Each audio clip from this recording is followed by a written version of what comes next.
10 découvertes en Afrique que personne ne peut expliquer. Numéro 10. Les crocodiles sacrés de Banzoul. Dans un petit village du Burkina Faso, il n'est pas rare de voir quelqu'un assis sur ces redoutables reptiles. Les habitants de Banzoul partagent leur étang avec plus d'une centaine de ces créatures aux dents acérées.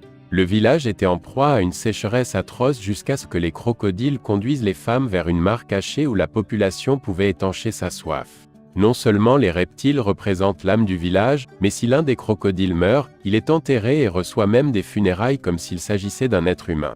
Les habitants du Burkina Faso croient également que si un malheur est sur le point de se produire dans le village, les crocodiles poussent de grands cris et les anciens doivent les interpréter. Ils croient également que les crocodiles viennent du ciel en même temps que les pluies et que si les crocodiles disparaissent, l'eau disparaîtra également. Le lien unique et incrédule entre les hommes et les crocodiles a attiré de nombreux touristes du monde entier dans ce petit village et a été une source de revenus importante. Malheureusement, en raison du réchauffement climatique et de la baisse des précipitations annuelles, le célèbre étang où vivent les crocodiles se rétrécit. Lorsque cet étang disparaîtra, les reptiles guideront-ils à nouveau leurs amis humains vers un nouvel étang? Numéro 9. Lac Natron.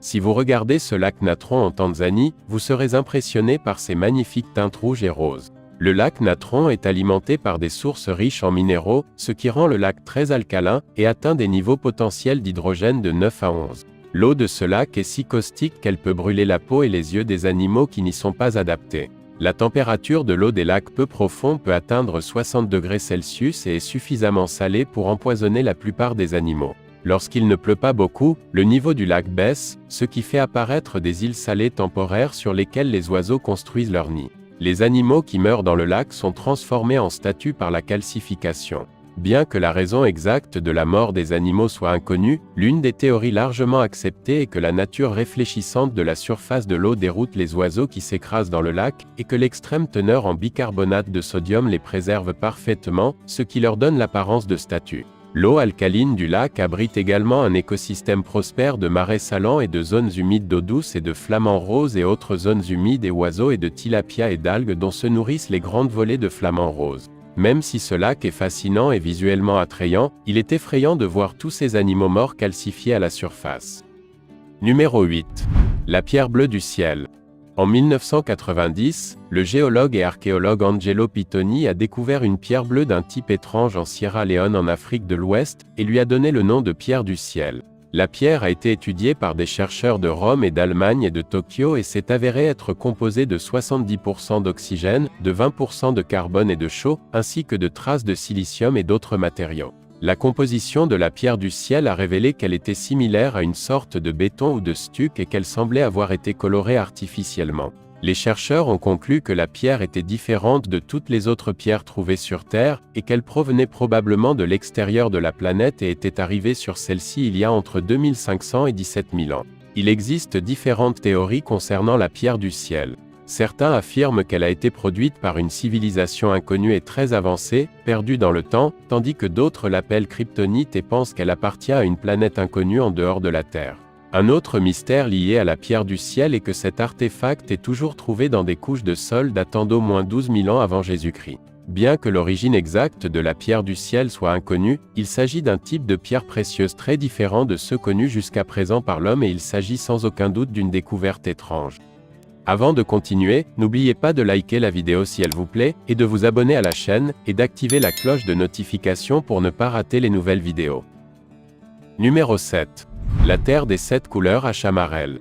Les couleurs de l'arc-en-ciel dans le ciel sont courantes, mais en Afrique, les 7 couleurs de l'arc-en-ciel coexistent sur une petite parcelle de terre à l'île Maurice. La terre de 7 couleurs de Chamarel est une formation géologique et une attraction touristique de premier plan. Elle est entourée de forêts et s'étend en 7 couleurs distinctes, rouge, brun, violet, vert, bleu, pourpre et jaune. Ces dunes psychédéliques ont été formées à la suite d'une rare confluence d'activités volcaniques, qui a rassemblé un certain nombre d'éléments différents, chacun ayant sa propre teinte. Les magnifiques couleurs des dunes de sable attirent des touristes du monde entier, mais comment la Terre peut-elle conserver ces différentes teintes lorsqu'elle est mélangée et éviter l'érosion ?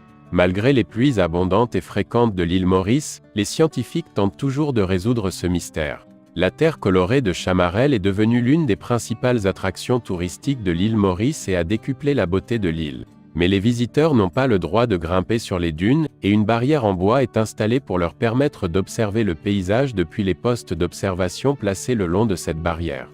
La Terre de 7 couleurs est sans aucun doute l'un des phénomènes les plus beaux et les plus fascinants. Numéro 7. Illusion de cascade sous-marine.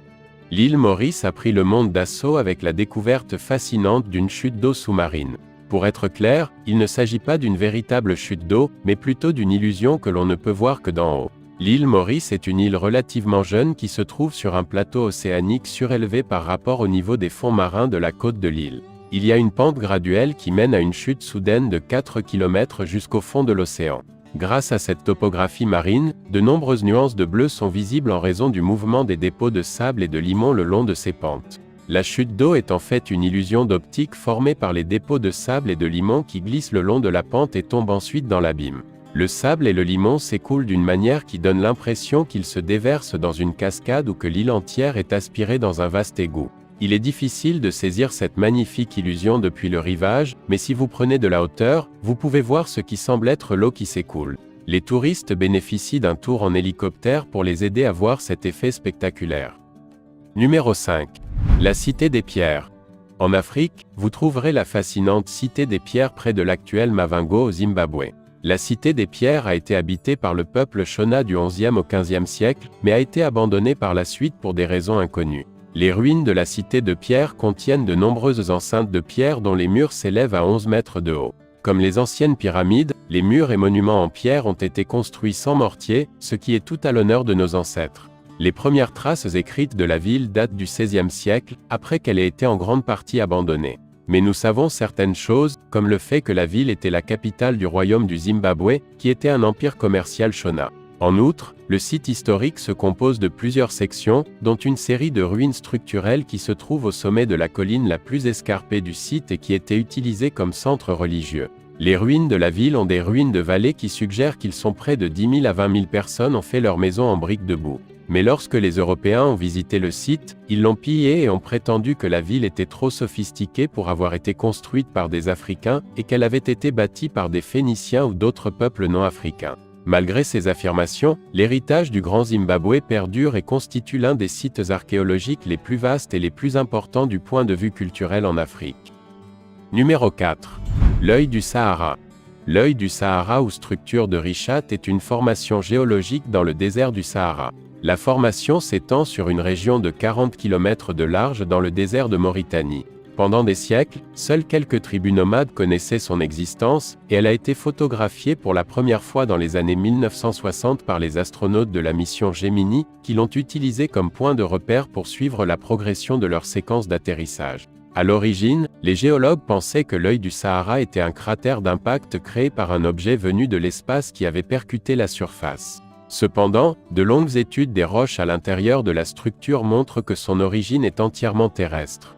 L'œil du Sahara est un dôme géologique contenant des roches vieilles d'au moins 100 millions d'années. Dans un avenir lointain, l'œil du Sahara pourrait être inondé de sable et de poussière, et les voyageurs pourraient ne trouver qu'un désert balayé par les vents, ce qui aurait pour effet d'enterrer l'une des caractéristiques géologiques les plus frappantes de la planète. Numéro 3. Les sphères mystérieuses. Les mystérieuses sphères métalliques connues sous le nom de sphères de Klerksdorp ont fait l'objet de beaucoup d'attention et de spéculations de la part de divers groupes, y compris des créationnistes chrétiens et hindous. Ces sphères sombres et brun rougeâtres mesurent de moins d'1 cm à 10 cm de diamètre, et certaines d'entre elles présentent 3 rainures parallèles autour de l'équateur. Ces objets métalliques ont été datés de 3 milliards d'années, à une époque où la Terre était trop jeune pour abriter une vie intelligente capable de créer ces sphères. Ces objets sont censés apporter la preuve de la présence d'êtres intelligents bien avant l'existence supposée des humains. Plusieurs géologues professionnels s'accordent à dire que les sphères de Klerksdorp sont des concrétions qui se sont formées dans des sédiments volcaniques ou des cendres ou les deux, après s'être accumulées il y a 3 milliards d'années. Au fil du temps, la pierre semble se rétrécir pour prendre une forme incurvée et les lignes à la surface se forment naturellement. Bien que les sphères mystérieuses fassent l'objet de nombreuses controverses, elles n'en restent pas moins une découverte intéressante. Numéro 2. Le plus ancien fossile humain mis au jour en Éthiopie.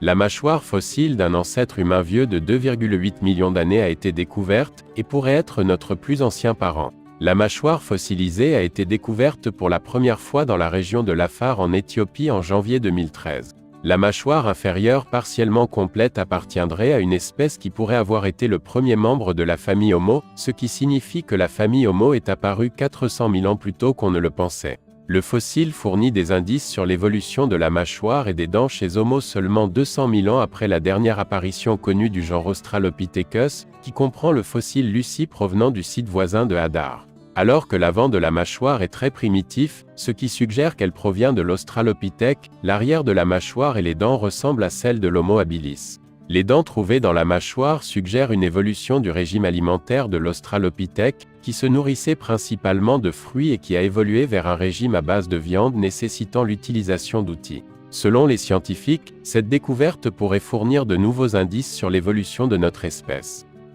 Numéro 1. La Dame Blanche.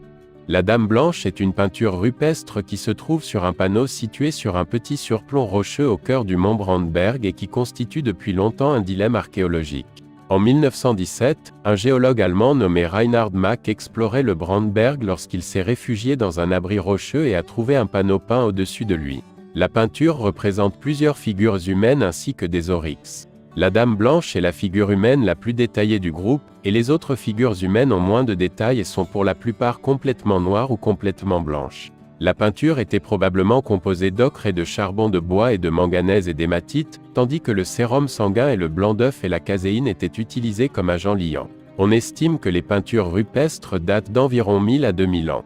La peinture a subi de graves dommages depuis sa découverte au début du XXe siècle.